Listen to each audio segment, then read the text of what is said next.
ধূর্ত শিয়াল ও ছাগল। একদিন এক শিয়াল একটা আধডোবা পুরনো পাতকুয়ার মধ্যে পড়ে গিয়েছিল। জলে কাদায় মাখামাখি হয়ে সে অনেক চেষ্টা করলো উপরে ওঠার, কিন্তু পারল না।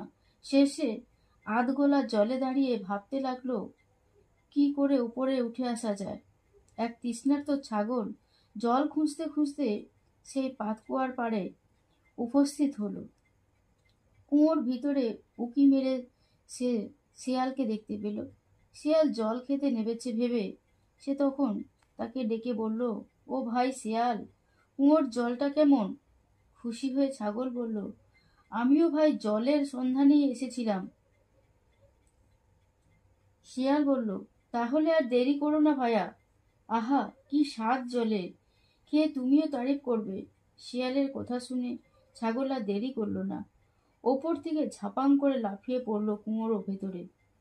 ছাগলকে চোখে পড়তেই ধূর্ত শিয়ালের মাথায় ফন্দি খেলে গেল। সে মোলায়েম গলায় বলল, ভাই কি বলবো, এমন মিষ্টি কুয়োর জল জীবনে খাইনি।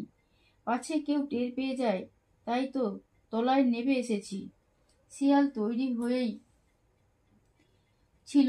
সে যেই না ছাগল নিচে পড়েছে, সঙ্গে সঙ্গে সে এক লাফে তার পিঠে উঠে দাঁড়ালো।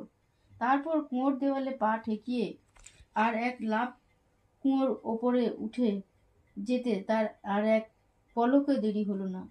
শিয়ালকে উঠে যেতে দেখে ছাগল বলল, কি বলবো ভাই, তুমি চলে যাচ্ছ যে বড়। শিয়াল হেসে বলল, মিষ্টি জলের কুয়ো তোমাকেই দিয়ে গেলাম, প্রাণ ভরে খাও, আমি চললাম।